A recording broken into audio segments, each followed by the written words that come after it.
Pengelasan tumbuhan. Tumbuhan boleh dikelaskan kepada dua, iaitu tumbuhan tidak berbunga dan tumbuhan yang berbunga.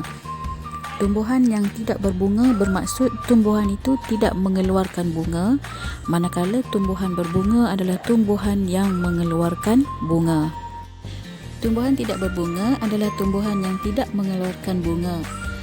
Contoh tumbuhan tidak berbunga adalah lumut, paku pakis dan konifer. Yang pertama adalah lumut. Lumut membiak dengan menghasilkan spora dan lumut tidak mempunyai daun, batang dan akar yang nyata. Yang kedua adalah paku pakis. Paku pakis membiak dengan menghasilkan spora, tetapi paku pakis mempunyai daun, batang dan akar yang nyata. Seterusnya adalah konifer.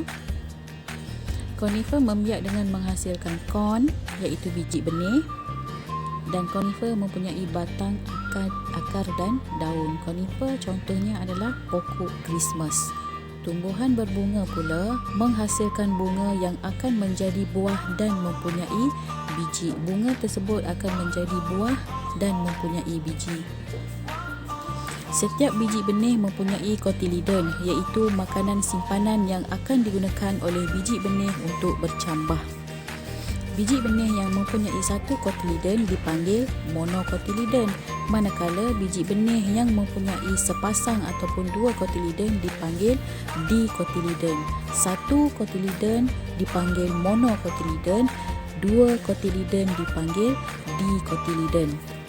Kita ada banyak contoh tumbuhan berbunga di sekeliling kita, seperti pokok bunga teratai, pokok bunga orkid, pokok bunga matahari, padi, pokok bunga ros. Mana-mana tumbuhan yang menghasilkan bunga adalah dikategorikan sebagai tumbuhan berbunga.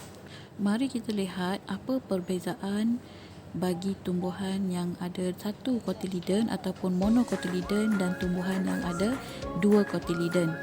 Perbezaan yang pertama adalah dari segi bilangan kotiledon. Kotiledon ni sebagai simpanan makanan yang ada pada biji itulah. Biji contohnya buah mangga. Biji buah mangga itulah yang dipanggil sebagai kotiledon.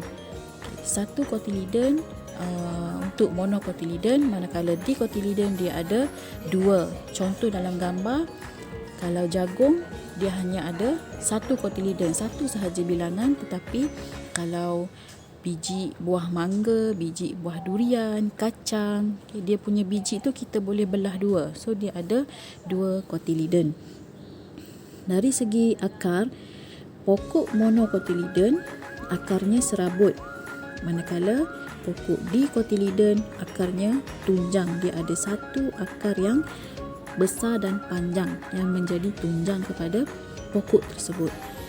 Perbezaan dari segi daun, tumbuhan monokotiledon mempunyai daun yang berurat selari, manakala dikotiledon mempunyai daun yang berurat jejala.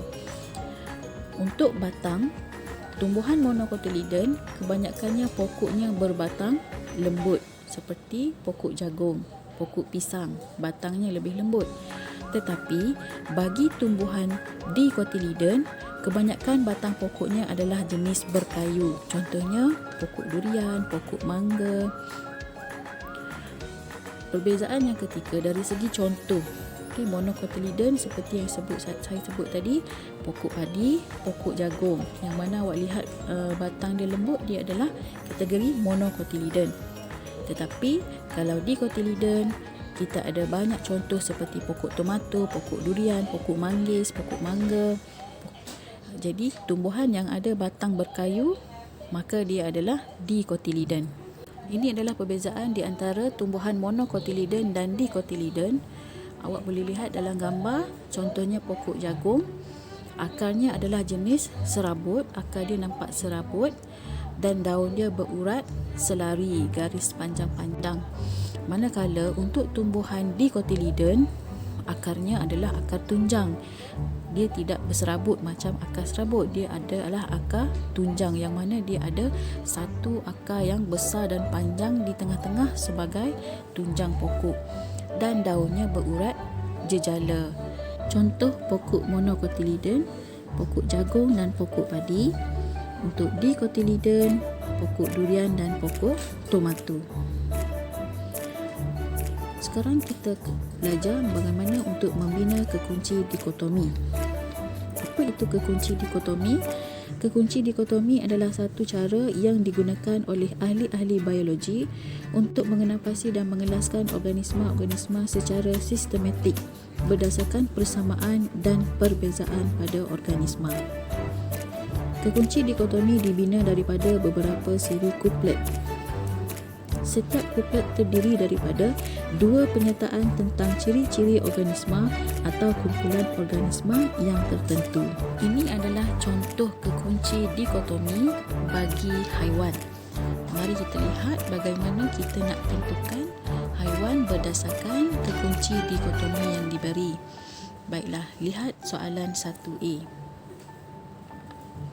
1A kategori poikiloterma. Dan awak lihat di bahagian hujung ini, dia suruh pergi ke nombor 2. Kemudian awak terus turun ke nombor 2. 2A. Bersisik. Bersisik, terus lihat ke tepi ni, pergi ke nombor 4.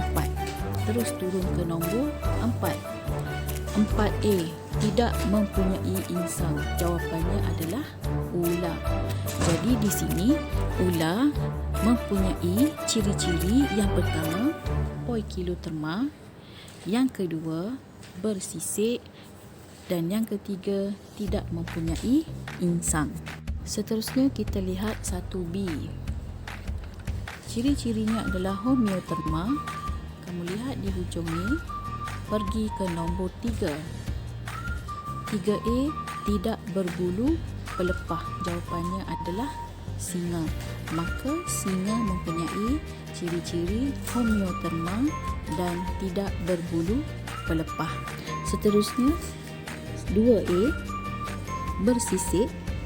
Awak tengok hujung, pergi ke nombor 4. Pergi ke nombor 4. 4A tidak mempunyai insang, ular. 4B mempunyai insang, ikan bawal. Maksudnya ikan bawal ciri-cirinya adalah bersisik dan mempunyai insang. Kita lihat pula contoh kekunci dikotomi bagi tumbuhan pula. Kita mula dengan 1A. Ciri-cirinya adalah tidak berbunga. Pergi ke nombor 2 dan awak pergi ke nombor 2. 2A tidak mempunyai vaskula, tanpa vaskula. Pokoknya adalah Marchantia species. Maka Marchantia species adalah tumbuhan yang tidak berbunga dan tanpa vaskula. Seterusnya kita lihat 1B berbunga, dan lihat di hujung, pergi ke nombor 3. 3A monocotyledon, pokok jagung. 3B dicotyledon, pokok bunga matahari.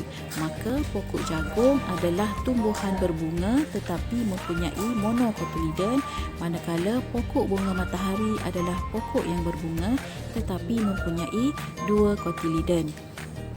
Apakah yang dimaksudkan dengan tumbuhan tanpa vaskula? Tumbuhan tanpa vaskula merupakan tumbuhan yang ringkas dan saiznya biasanya kecil dan tidak mempunyai sistem vaskula.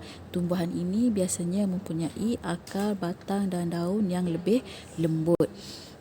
Manakala tumbuhan vaskula pula, tumbuhan vaskula mempunyai sistem vaskula untuk mengangkut air dan makanan ke seluruh bahagian tumbuhan. Tumbuhan ini juga mempunyai akar, batang dan daun yang nyata seperti pokok durian.